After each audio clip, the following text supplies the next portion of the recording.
Peruano. La pregunta sigue vigente hasta el día de hoy. Buscamos la respuesta y siempre terminamos echándole la culpa a quienes nos han gobernado.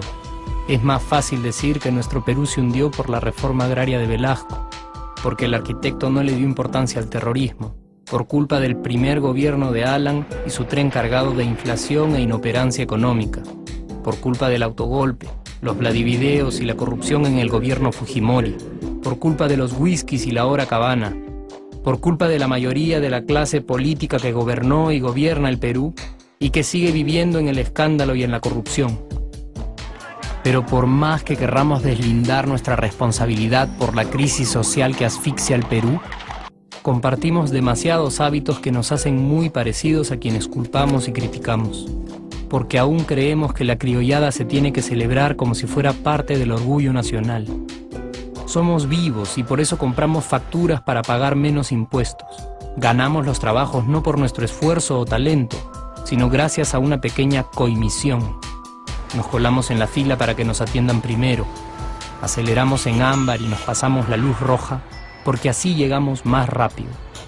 Somos tan vivos que si no encontramos estacionamiento, nos ponemos en el espacio azul reservado para las personas con discapacidad. Robamos la señal de cable, robamos electricidad y no nos consideramos ladrones. Reclamamos que haya justicia y se acabe la corrupción, pero le pagamos 5 soles a un policía para que no nos ponga papeleta o al juez para que abogue por nuestra causa. Jamás le damos el pase a un transeúnte en el cruce peatonal porque en el Perú, si no eres vivo, no eres nadie. Pero si somos tan vivos, ¿por qué le tocamos bocina al semáforo en rojo, como si este fuera a escuchar nuestra ansiedad? ¿Por qué tiramos la basura en la calle, como si la ciudad perteneciera a cualquiera menos a nosotros? ¿Por qué nos quedamos callados y no protestamos cuando el chofer de la combi no deja de cometer imprudencias? ¿Por qué estamos tan interesados en saber qué vedette trampea con qué jugador, en vez de conocer algo sobre nuestra historia, nuestra economía, nuestra literatura, o al menos saber cuáles son nuestros derechos más elementales? ¿Por qué sentimos que se nos hace un favor cuando un empleado del Estado nos atiende? ¿Por qué dejamos que un panetón sea el mejor argumento de un político para llevarse nuestro voto?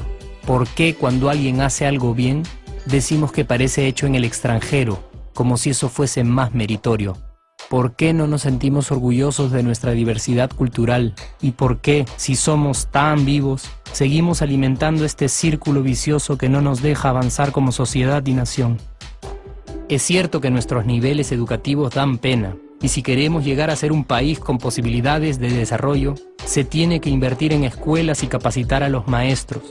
Pero ¿de qué nos servirá una buena educación fuera de casa cuando dentro educamos a nuestros hijos dándoles el peor ejemplo? Es cierto que se necesitan medidas urgentes para frenar la ola de delincuencia y violencia que azota al país. Pero ¿de qué nos servirá pacificar las calles cuando en nuestros hogares la violencia física y psicológica parece haberse institucionalizado? Es cierto que se necesita una verdadera reforma judicial para que en el Perú se pueda hablar de justicia, pero ¿de qué servirá lograrlo cuando la mayoría de nosotros sigue avalando la ley del más fuerte, del más rico, del más vivo? Es cierto que para reducir los conflictos sociales se requiere del diálogo, pero ¿de qué nos servirá ese diálogo si seguimos pensando que dialogar es imponer nuestras ideas y no escuchar al que piensa diferente a nosotros? Es cierto que necesitamos mejores leyes de inclusión social y muchísimos más proyectos de integración, pero ¿de qué nos servirán estas leyes y proyectos si hasta el día de hoy la publicidad peruana define nuestros estratos socioeconómicos por el color de la piel y a nadie le parece raro? Si hasta el día de hoy seguimos avergonzándonos de nuestras diferencias o sintiéndonos superiores por estas mismas diferencias. Es cierto, es mucho más fácil echarle la culpa de absolutamente todo a nuestros gobernantes, pero la realidad es que el Perú se hunde en exacta proporción a esa viveza que alimentamos todos día tras día. Sí, somos nosotros la materia prima con la que se hace este país, y si no corregimos nuestros hábitos, si nuestra materia prima sigue adulterada, cualquier producto que hagamos también saldrá adulterado. Y por más logros que obtengamos en nuestra economía, en los deportes, en las artes, en nuestra cocina, Por más orgullosos que nos sintamos de nuestros representantes, de nuestra historia, de nuestras maravillas o de nuestra creatividad, si no cambiamos estos hábitos, estoy harto de ver cómo un país con tantas posibilidades y oportunidades, con tantas riquezas naturales y con tanta historia, tenga que seguir viviendo en el subdesarrollo solo porque no nos creemos capaces de vivir de otra manera. Estoy harto de que las desgracias de nuestros vecinos sean nuestro mejor consuelo. Harto de que el sí se puede sea solo una frasecita hecha para un partido de fútbol y que no podamos aplicarla en nuestra vida. Aunque te cueste creerlo, sí podemos.